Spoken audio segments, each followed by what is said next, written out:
تو you know what happens to you. آپ کی حالت بڑی بری ہو جاتی ہے, آپ کانسنٹریٹ نہیں کر سکتے, آپ یہ نہیں کر سکتے. And if you do the test these people's actual objective evidence لیں, ان کے بلڈ ٹیسٹ کریں یا ان کی لنگس کی کیپیسٹی دیکھیں تو وہ کم ہوئی ہوتی ہے. اور چوتھی چیز جو ہے, پانچویں چیز جو آپ کی میٹابولک سسٹم جس سے امپیکٹ ہوتا ہے وہ ہے موومنٹ. ٹھیک ہے, اب آپ نے اور ہم نے سب نے سنا ہے, ہمارے بزرگ ہمیشہ کہا کرتے تھے کہ بھئی چہل قدمی کرنی چاہیے, بزرگ بھی کرتے تھے, وہ کہتے تھے واک کرنی چاہیے, اور ہم ایک کان سے سنتے تھے اور دوسرے کان سے نکال دیتے تھے. مگر اب جو ریسرچز ہیں, اور یہ اسٹینفورڈ کے اور ییل کے اور آکسفورڈ کے اور اس کے ریسرچز ہیں, آئی ووڈ انکریج یو کہ آپ انٹرنیٹ کے اوپر جا کے گوگل کر کے یہ ریسرچ دیکھیں, کیونکہ اب تو سب پبلک ڈومین میں آ گئی ہے.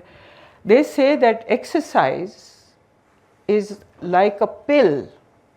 It is basically like a medicine that you can take to strengthen your metabolic system. In fact, جو پچھلے 5 سال پہلے آئی تھنک یا 5-7 سال پہلے بڑا فیشن چلا تھا نا کہ یہ آپ اپنی انٹیلیجنس انہینس کرنے کے لیے یہ کرتے ہیں, مختلف چیزیں کرتے ہیں,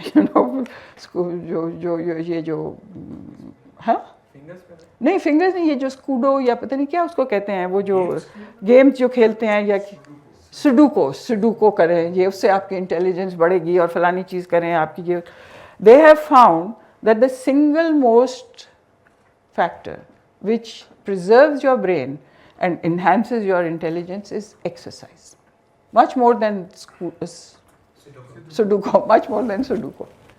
سو exercise is the fifth. So یہ 3 چیزیں. اب ان میں سے جو پہلی 2 چیزیں, ٹھیک ہے, کہ اسٹریس اور ٹاکسنز, اس میں ایک انڈیویجول کا اتنا زیادہ اختیار نہیں ہے, ٹھیک ہے نا, کیونکہ ہے بھی اور نہیں بھی. مگر جو باقی 3 چیزیں ہیں جس میں کھانا آ جاتا ہے, فوڈ اینڈ ڈرنک, اور اس میں آ جاتی ہے سلیپ, اور اس میں موومنٹ آ جاتی ہے, تو یہ تو آپ کر سکتے ہیں. کیونکہ آپ یہ دیکھیے کہ اگر ڈاکٹر جو ہیں, اگر میڈیکل ماڈل اس چیز میں فیل ہو گیا, تو now research is showing us, this is new advanced research, this is new evidence that is coming forward. اور ہمیں تھوڑا سا عقل مند ہونا چاہیے کہ بھئی if we get new evidence تو we should think of new things. دیکھیے ایک زمانہ تھا, اب ڈاکٹر کہتے ہیں نہیں جی اب pharmaceutical model is the traditional model, وہی استعمال ہوتا ہے. ایک زمانہ تھا جب کہ ہم ڈاکٹر کہتے تھے کہ بیماری کا علاج لیچز ہے, تھا نا, جو لیچز تھیں وہ ہر جگہ اپلائی کی جاتی تھیں. اور آپ یقین کیجئے کہ اسی طرح ہر بیماری کا علاج لیچز ہوتی تھی. میں اپنی نانی سے پوچھتی تھی, وہ ماشاء اللہ she lived for a long time and she had 10 children, اور انہوں نے 80-85 سال عمر گزاری تھی. تو اس عمر میں ان کی بہت بیماریاں ہوئی تھیں, تو ان کی ہر بیماری کا جو تھا نا علاج, جب ان سے پوچھتے تھے کہ اچھا پھر آپ کو جب یہ ہوا تو آپ نے کیا کیا, تو وہ کہتی تھی بیٹا 80 جوکاں لوائیاں. سو ان کو اگر چائلڈ برتھ ریلیٹڈ کوئی پرابلم ہوتی تھی تو وہ جوکیں لگتی تھیں. پھر ان کو ایک دفعہ لکوا ہو گیا. لکوا از دس بیلز پالیسی, آپ نے سنا ہوا نا لکوے کا لفظ, کہ یہ منہ ٹیڑھا ہو جاتا ہے آپ کی, یہ نرو, وہ ایک نرو کی انفلیمیٹری ڈیزیز, اس کے لیے بھی جوکیں لگی تھیں, تو اس کے لیے بھی وہ استعمال. اینڈ شی وڈ سے کہ پھر میں ٹھیک ہو گئی. پھر ہم کہتے تھے پھر کیا ہوا, تو وہ کہتی تھی میں ٹھیک ہو گئی. سو وہ ٹھیک کس طرح ہوتی تھی, وہ جوکوں سے تو ٹھیک نہیں ہوتی تھی. She would get better because her own body would help her recover, because she was well fed, she was looked after, and she ate good food, and she was taken care of. So her own body recovered. وہ credit بے شک جوکوں کو مل جاتا تھا.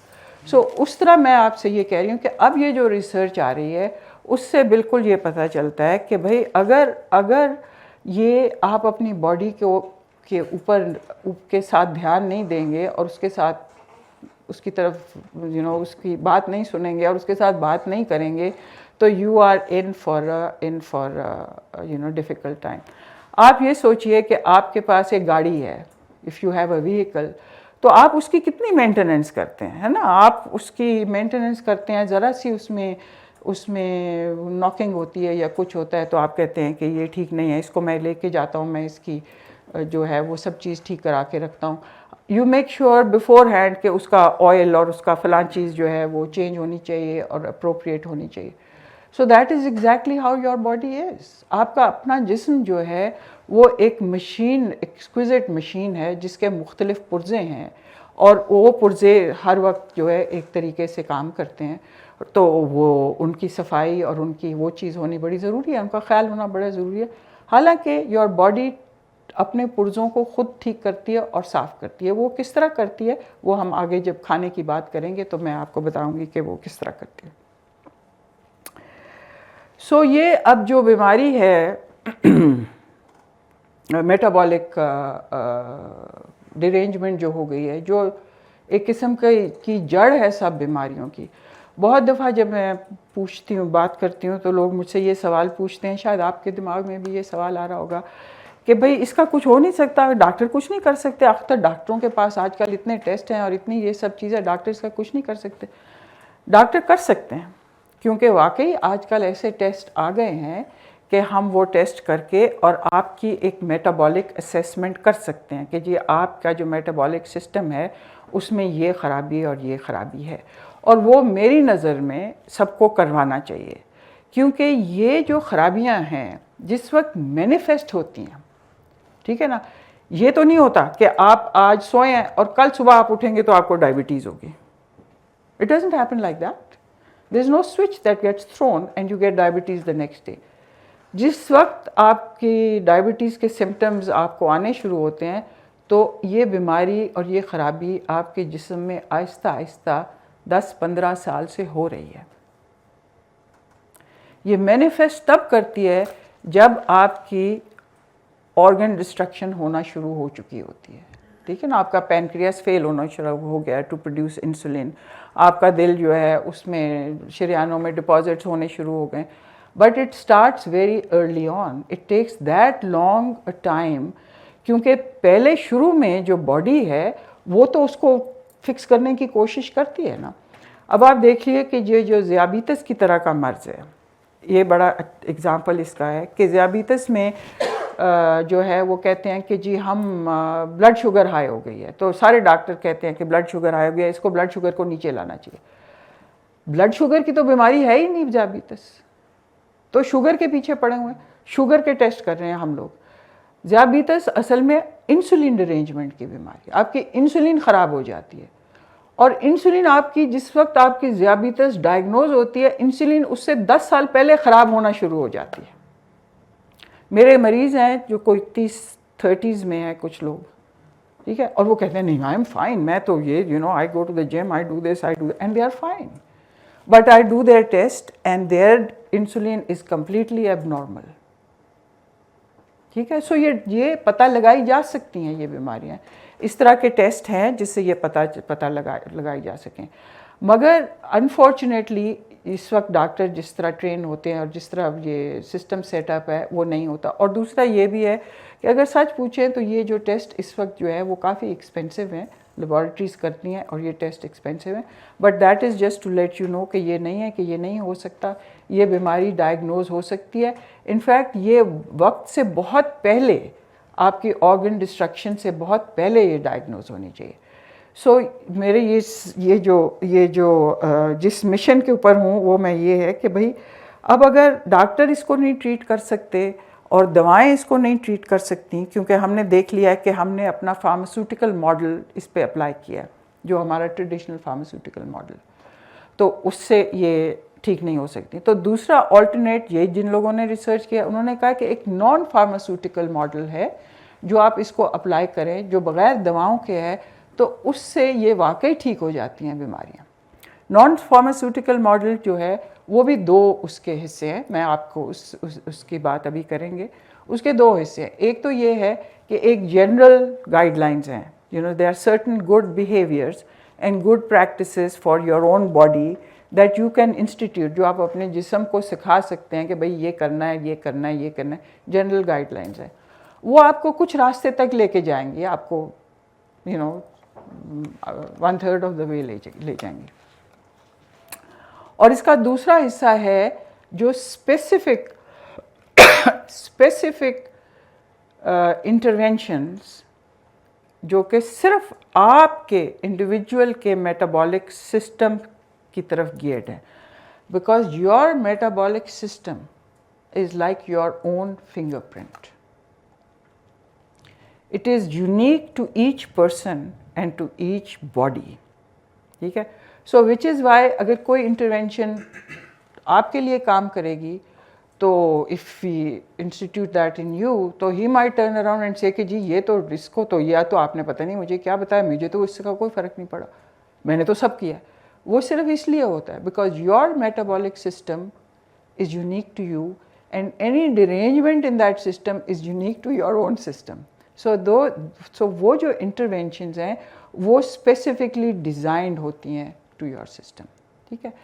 میں نے یہ پچھلے 4-5 سال سے اس طرح کی پریکٹس شروع کی ہوئی ہے اور میرے کافی مریض ہیں. 2-1 مریض کو تو میں نے گریجویٹ کر دیا. میں ان سے کہتی ہوں کہ بھئی آپ میرے ساتھ, میں آپ کے ساتھ کام کروں گی اور آپ اپنا یہ سیکھ کے, تو میرا انٹرسٹ یہ ہے کہ آپ گریجویٹ کر جائیں اور آپ کو خود اپنے سسٹم کی, بھئی سب سے زیادہ جیسے آپ اپنی گاڑی میں بیٹھے ہوتے ہیں, آپ جب, میں بھی گاڑی چلاتی ہوں, مجھے بڑا شوق ہے گاڑی چلانے کا اور ڈرائیونگ کرنے کا بہت شوق ہے. تو میں اپنی گاڑی کو وہ کر لیتی ہوں جس کو کیا کہتے ہیں اینتھروپومورفس ہے, یہ دل ربا ہے, اور میں تو دل ربا ٹاکس ٹو می. مجھے سمجھ آ جاتی ہے کہ اس میں کچھ ہو رہا ہے, اس میں کچھ سپٹرنگ ایسی ہو رہی ہے جو نارملی نہیں ہوتی, یا اس کا ایکسیلیٹر اتنا نہیں وہ کر رہا. So your body is like that. You can put your body like that in tune with yourself. کہ your body can start speaking to you. It can start telling you کہ یہ ٹھیک نہیں ہے, یہ مجھے ٹھیک نہیں لگ رہا, یہ میں نے نہیں کرنا, یہ مجھ سے نہیں ہو سکتا, یہ میرے لیے مشکل ہے. And you can train your own self to start listening to your body. Because اس وقت آپ کے پاس اور ہمارے پاس آپشن نہیں ہے. We have to, hopefully this will become instituted, کیونکہ جب کوئی نیا آئیڈیا یا کوئی نئی چیز آتی ہے تو اس میں وقت لگتا ہے, مگر یہ بہت یوزفل چیز ہے. I have found my patients to do very well with this. Those who have stayed consistent, جنہوں نے میرے ساتھ جو ہے کنسسٹنٹلی کام کیا, کیونکہ یہ ایسا سوئچ نہیں ہے نا, اور یہ گولی نہیں ہے جو کہ شارٹ ایکٹنگ گولی ہے, آپ بیٹھ کے کھا لیں گے صبح ناشتے کے ساتھ. In fact lot of my patients سے ٹو می پہلے اس کے کہ ڈاکٹر صاحب یہ تو بڑی مصیبت ہے اور یہ تو میرے لیے بڑا مشکل ہے کرنا, تو مجھے آپ کوئی گولی نہیں دے دیتی کہ میں تو بڑی شوق سے گولی, میں کوئی ٹیکا ہی چلیں دے دیں, میں ٹیکے بھی لگوا لیتا ہوں, مجھے کوئی فرق. مگر آپ کو اپنا بیہیویئر چینج کرنا, اپنی باڈی کے جو انٹرنل سارے میکنزمز ہیں, سسٹمز ہیں, ان کو ری ارینج کرنا اور ان کو دوبارہ ری ایجوکیٹ کرنا to behave in a certain fashion takes a lot of time and a lot of effort. ٹھیک ہے.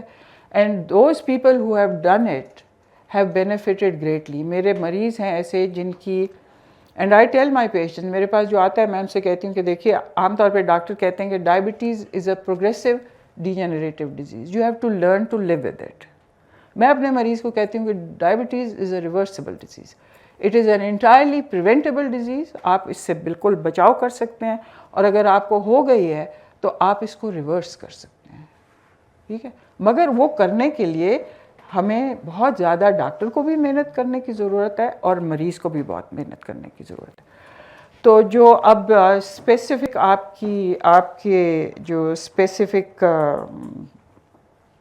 میٹابولک سسٹم کے اوپر بیسڈ انٹرونشنز ہیں اس کی تو بات نہیں ہو سکتی, مگر میں جو جنرل انٹرونشنز ہیں جو کہ جنرلی یونیورسلی ایپلیکیبل ہیں ان کی بات تھوڑی کر دیتی ہوں.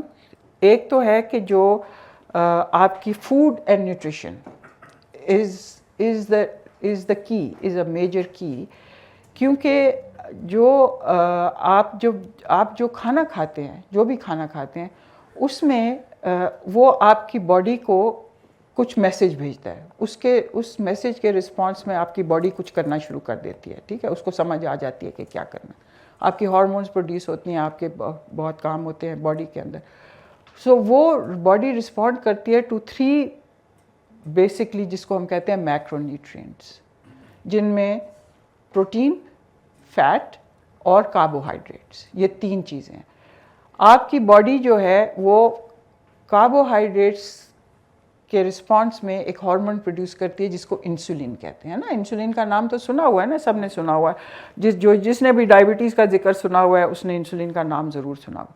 Insulin is like a master hormone, it's like a master key. اس سے بہت سارے پروسیسز آپ کی باڈی میں ہوتے ہیں. اس وقت بھی جب آپ بیٹھے ہوئے ہیں آرام سے اور اطمینان سے اور کوئی وہ نہیں ہے, تو آپ کی باڈی میں اس وقت ہزاروں کیمیکل پروسیسز ہو رہی ہیں. اٹ از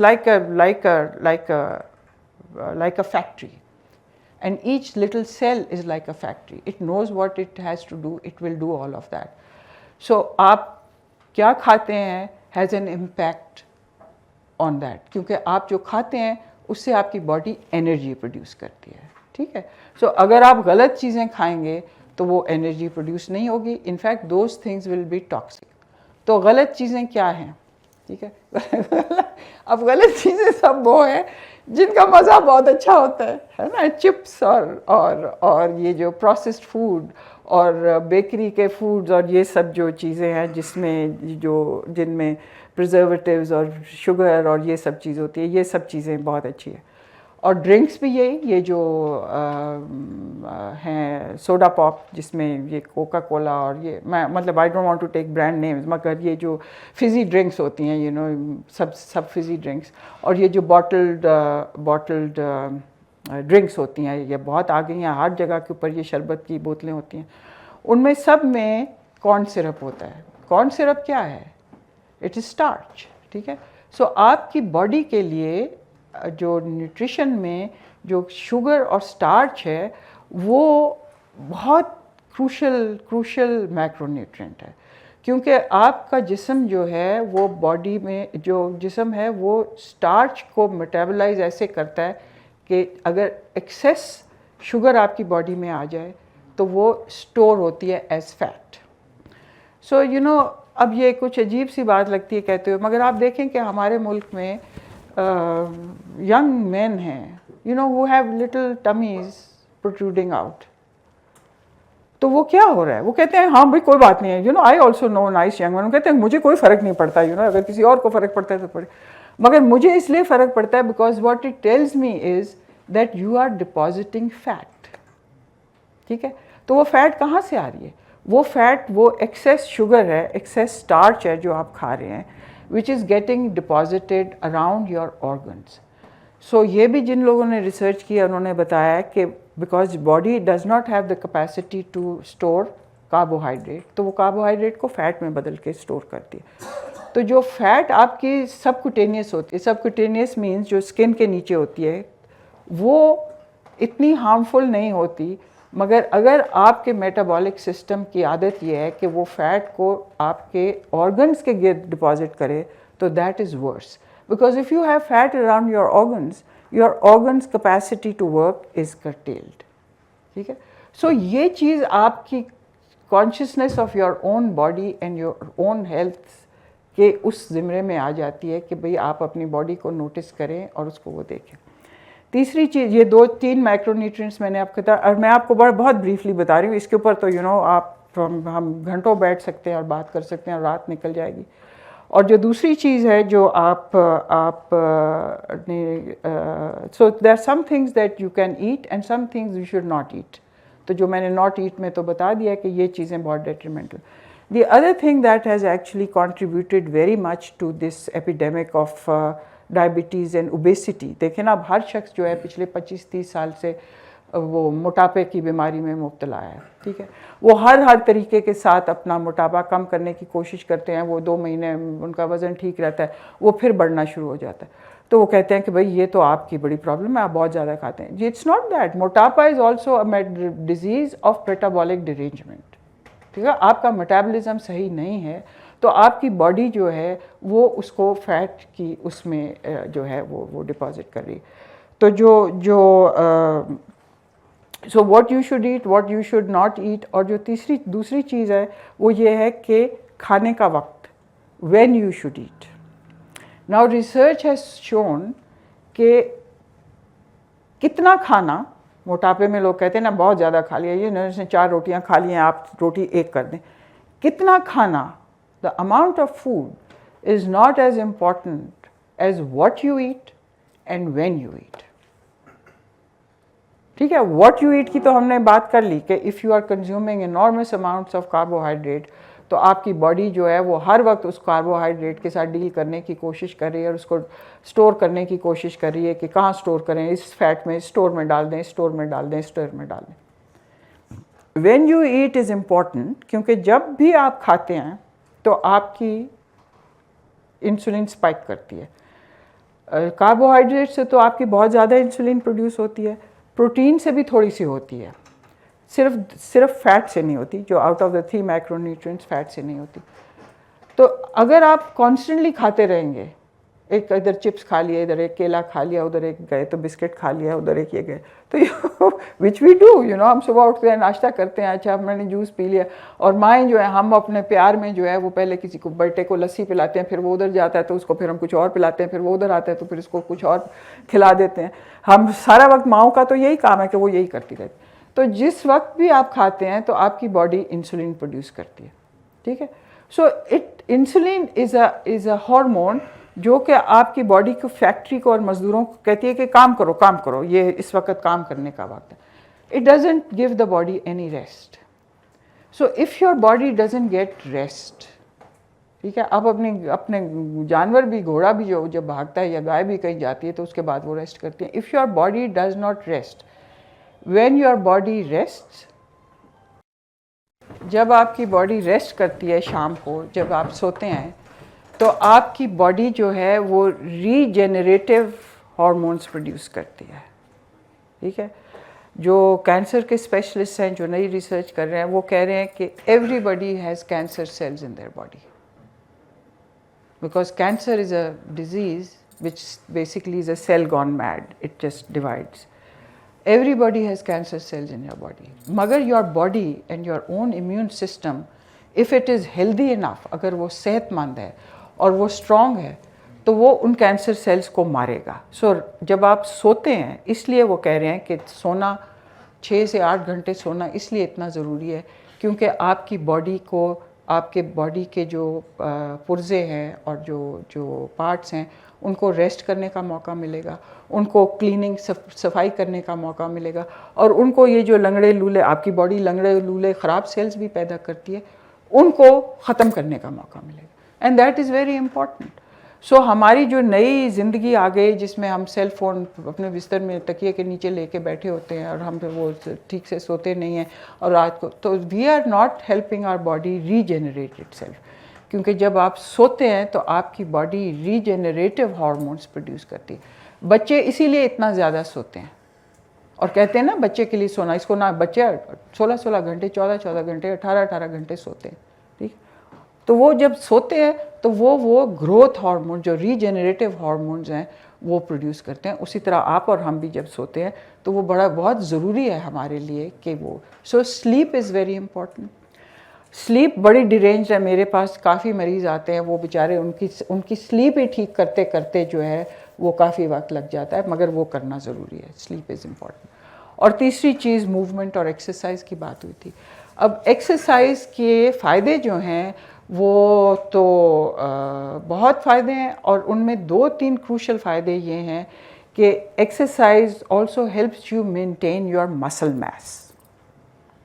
ٹھیک ہے. آپ کے مسلز جو ہیں وہ صرف آپ کی جسم کی نشو و نما اور خوبصورتی کے لیے امپورٹنٹ نہیں ہے, وہ بھی بڑی امپورٹنٹ چیز ہے اور واقعی بہت اچھی چیز ہے اور سب کو کرنا چاہیے اس کی طرف دھیان.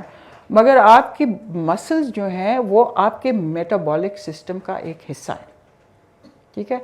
آپ کے مسل, اگر آپ کے مسل ڈیٹیریوریٹ کر جائیں گے اور ایٹروفی کر جائیں گے تو آپ کا میٹابولک سسٹم نارمل کام نہیں کر سکتا. آپ اپنی شوگر کو اور گلوکوز کو ٹھیک سے ریگولیٹ نہیں کر سکتے. ٹھیک ہے. So it is very important for people, especially people who get into the later decades like I am, ان کے لیے بہت ضروری ہے کہ وہ ریزسٹنس ایکسرسائز کریں جس سے ان کی مسل کی ڈیٹیریشن کم ہو. کیونکہ جیسے جیسے آپ لیٹر ڈیکیڈز میں آتے ہیں, 40s میں, 50s میں, 60s میں, تو آپ کے مسلز خود بخود every decade 10% of your muscles deteriorate on their own. So even keeping your muscles at that normal capacity you have to work extra. اب اگر آپ ایکسٹرا اپنے مسلس کو وہ کرنا چاہتے ہیں ٹھیک، تو آپ کو پھر وہ ایکسٹرا وہ کرنا پڑے گا. اور ایکسرسائز کا دوسرا مقصد یہ ہے کہ you know that your bones, اب جیسے ہی آپ لیٹر ڈیکیڈز میں آتے ہیں تو آپ کی بونز جو ہیں وہ آسٹیوپروسس ہونا، کہتے ہیں جی ہڈیاں کمزور ہو گئیں، ہڈیاں کمزور ہو گئیں، اس کو ڈاکٹری اصطلاح میں آسٹیوپروسس کہتے ہیں. ٹھیک ہے، آسٹیوپروسس جو ہے اس میں آپ کی ہڈیاں بڑی آسانی سے ٹوٹ جاتی ہیں، دھکا لگتا ہے تو ٹوٹ جاتی ہیں. ہر گھر میں ایک کہانی ہے کہ اماں جی باتھ روم جا رہی تھیں تو بیچاری گر پڑیں تو ان کی جو ٹانگ جو ہے وہ فریکچر ہو گئی. اور اب ریسرچ شوز کہ اگر 60s اینڈ بیونڈ کے ڈیکیڈ میں کسی کے ہپ کا فریکچر ہو جائے تو دیٹ پرسن ول ان کی جو لائف ہے that is reduced by 5 to 10 years. They will die earlier because it causes so many other complications in that person's life and well-being کہ اس سے ریلیٹڈ ایونٹس ایسے ہونے شروع ہو جاتے ہیں. ٹھیک ہے، so exercise helps maintain the integrity and the strength of your bones. سو وہ بھی بڑا ضروری ہے. پھر ایکسرسائز جیسے میں نے بتایا کہ برین کے لیے بہت سخت ضروری ہے، آپ کی برین کی جو سائز اور وہ مینٹین کرنے کے لیے that you exercise and provide enough oxygen to your brain. So یہ 3-4 جنرل گائیڈ لائنز ہیں جو آپ استعمال کر کے اپلائی کر کے اپنی لائف میں تو you can go quite ways. مگر جو specific ہے for each person, those really have to be specifically tailored to the assessment of your metabolic system and to the specific interventions that now doctors جو یہ کام کرتے ہیں وہ آپ کے لیے specifically ڈیزائن کرتے ہیں. پھر وہ آپ کے ساتھ کام کرتے ہیں. they monitor those because as you continue to get better or if you continue to get worse, those have to change. ٹھیک ہے نا، وہ یہ نہیں کہ بھائی آپ کو ایک گولی لکھ کے دے دی کہ آپ صبح جا کے گارڈن کے 4 چکر لگا لیں اور بس ختم ہو جائے گا. نو، بیکاز جو ایتھیکل اور صحیح بات تو یہی ہے نا کہ آپ دیکھیں کہ بھئی آپ کے مریض کے اوپر جو ہے اس کا کیا اثر ہو رہا ہے. تو میرا خیال ہے مجھے انہوں نے کہا تھا کہ آپ 7 بجے تک ہم آپ کو بولنے دیں گے، تو 7 بج گئے ہیں. تو آئی تھنک کہ کافی ہے اس وقت کے لیے، آج کے لیے. اور پھر کوئی سوال جواب اگر ہوں گے تو کر سکتے ہیں.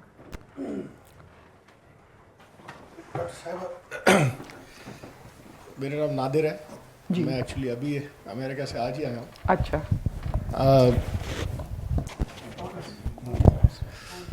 بہت اچھی باتیں کی ہیں آپ نے، بہت بیسک باتیں کی ہیں. میں بھی اتفاق سے ڈاکٹر ہوں. اوہ لولی، ہاؤ نائس.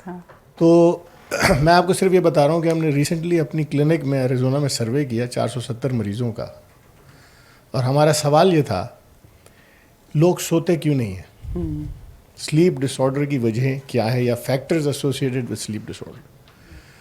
تو اس میں کئی چیزیں ہم نے دیکھی.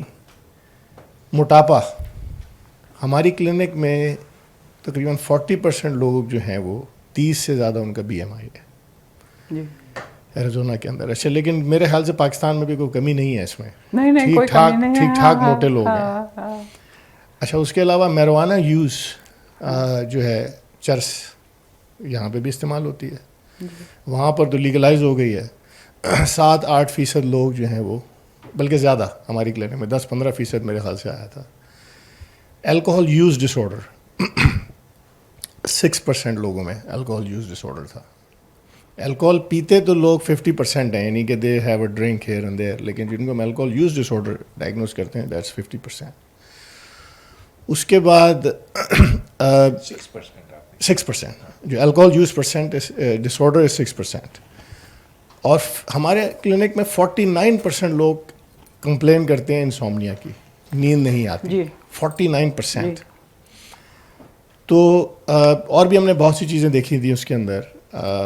ہم نے دیکھے تھے گیسٹرو انٹیسٹینل ڈس آرڈرس، کیونکہ میں خود گیسٹرو انٹرولوجسٹ ہوں.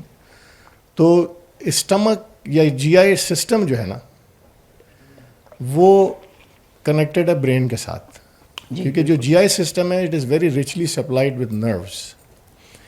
Any thing that affects the mind affects the gut and vice versa, یعنی کہ گٹ کو جو افیکٹ کرتا ہے وہ برین کو بھی افیکٹ کرتا ہے. تو الٹیمیٹلی جو ہمارا، جب ہم نے ان سب چیزوں کو ٹیز آؤٹ کیا تو ہمیں پتہ لگا کہ جو لوگ سو نہیں رہے ہیں اس کے ساتھ سب سے جو اسٹرانگ فیکٹرز جو ایسوسیٹڈ ہیں وہ ایک تو یہ گٹ ڈس آرڈرز ہیں اور انگزائٹی.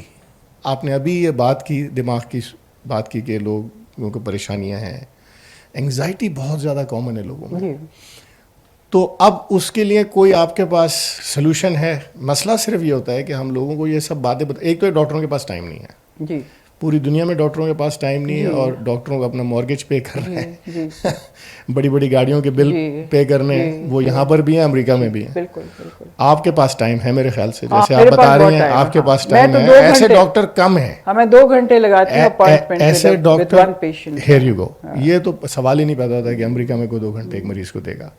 اس کے باوجود میرا یہ خیال ہے کہ لوگوں کی لائف بیہیویئر کو چینج کرنا بہت ہی مشکل ہے. میرا نہیں خیال کہ آپ کے جو 100 مریضوں پہ کام کرتی ہوں گی تو میرے خیال سے 5 سے 10 مریض ایسے ہوتے ہوں گے جو کہ اپنی لائف بیہیویئر کنسسٹنٹلی چینج کر لیتے ہوں 2 گھنٹے لگانے کے باوجود. ابھی یہ جو آپ لیکچر دے رہی ہیں 20 25 30 لوگ بیٹھے ہوئے ہیں.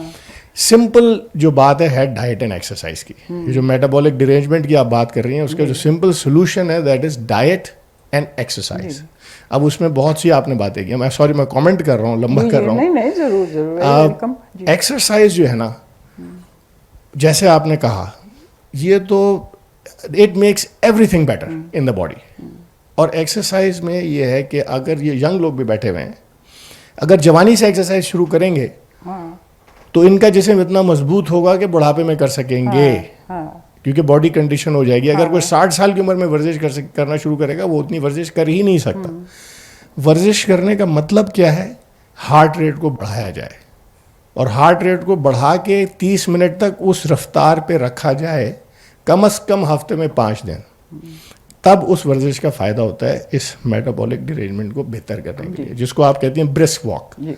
کہ واک بھی ایسے نہیں ہوتی کہ لوگ ٹہل رہے ہیں, سیل فون پہ لگے ہوئے ہیں اور وہ واک کر رہے ہیں. یہ واک بیکار ہے. You have to really focus, you to bring your heart rate up. لیکن یہ کہ جیسے جیسے ایج ہوگی اب اپنا ہارٹ ریٹ اوپر لے کے ہی نہیں جا سکتے, کیونکہ باڈی کمزور ہو گیا, آپ کی باڈی چل ہی نہیں سکتی.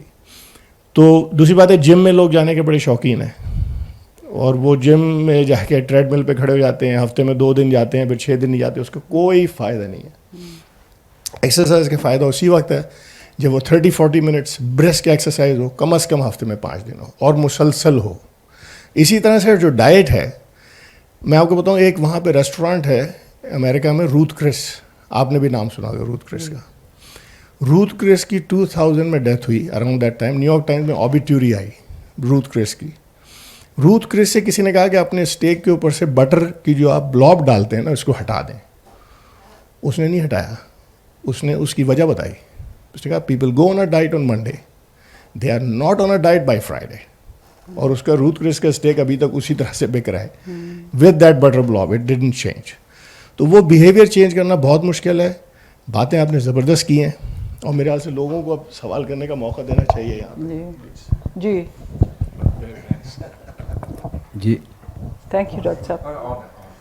ایک بات جو آپ نے فرمائی کہ metabolic disorder, how would I know کون سا ٹیسٹ ہوگا, ایک یا ایک گروپ آف ٹیسٹ, کیا کہا جائے کہ جی میں نے میٹابولک ڈس آرڈر چیک کروانا ہے تو کون سا ٹیسٹ کروائیں گے. دوسری بات, میری P H D cancer drugs کی سنتھسس میں ہے. آپ نے کینسر کے بارے میں باتیں کی, بڑی جنرل سی. جی جنرل. جو بہت اہم بات کینسر میں سامنے آتی رہی کہ نیچر نے تو انٹرفیرون جسم میں ویسے ہی ڈال دی, جو کہ اس کو کریکٹیو میکینزم چلائے رکھتی ہے. اور سیلز میں ایک وہ باسٹرڈیل بیہیویئر جو ہے, کوئی نہ ٹینڈنسی ٹو گو رانگ رہے گی.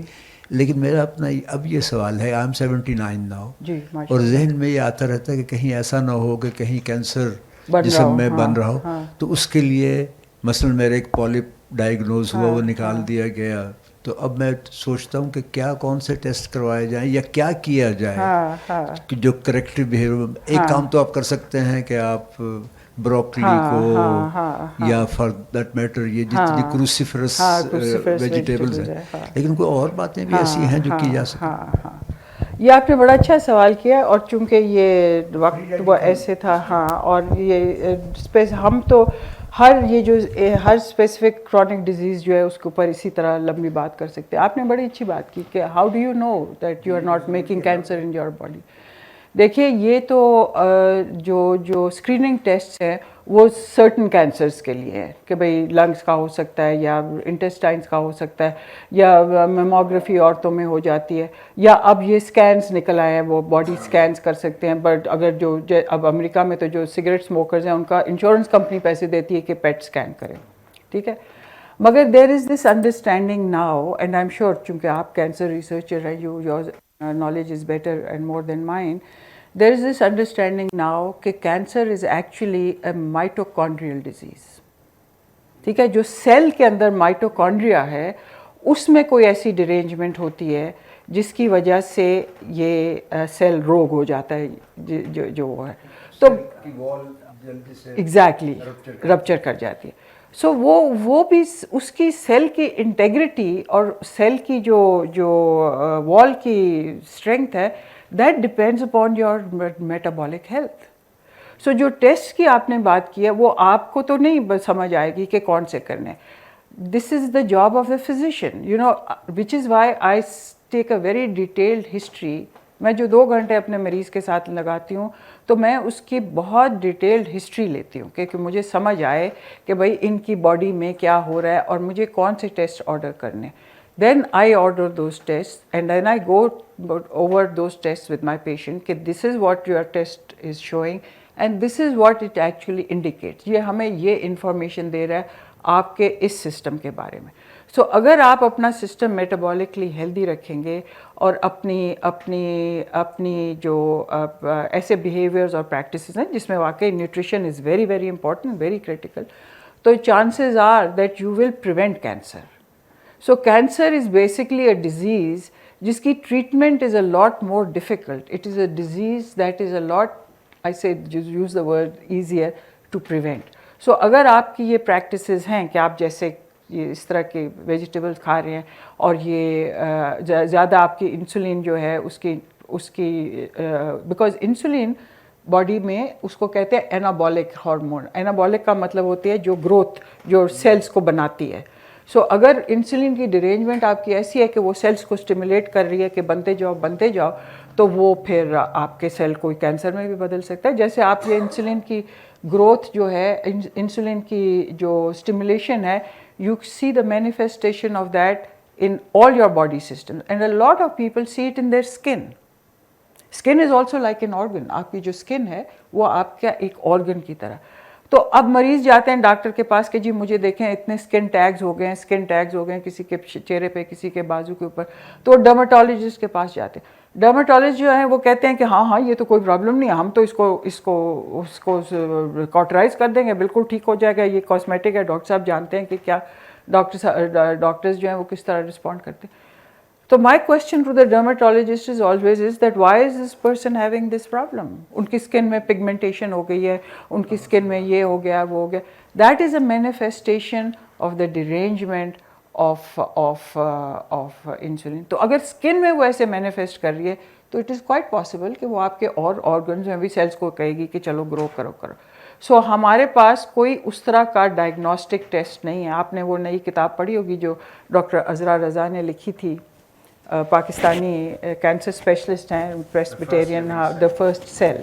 تو ان کا she has been specialist of یہ جو لوکیمیاز ہوتے ہیں بیسیکلی. تو انہوں نے کہا کہ بھائی پہلا جب سیل ملے تو اس کو ڈسٹروائے کرنا بڑا سخت ضروری ہے. مگر مشکل تو یہی ہے نا کہ پہلا cell how do we find that. ابھی کوئی ٹیسٹ نہیں نکلا. تو اب یہ جو فینسی ٹیکنالوجی, نینو ٹیکنالوجی اور یہ جو ٹیکنالوجی آ رہی ہے اس کے تھرو وہ کہہ رہے ہیں نا کہ کوئی ایسا بلڈ ٹیسٹ نکالے کہ جس سے فوراً سیل مل جائے. وہ ٹھیک ہے, ہو جائے تو بڑی اچھی بات ہے, مگر ان دا مین ٹائم ہمارے پاس یہ ٹولس تو ہیں نا. These are tools that have been tried and tested that you can prevent diseases. And the sensible thing to do is to prevent them. So یہ میں صرف آپ کی بات کا جواب. ٹولز یہی ہیں آپ کے ٹولز جو ہے اسٹریس ریڈکشن.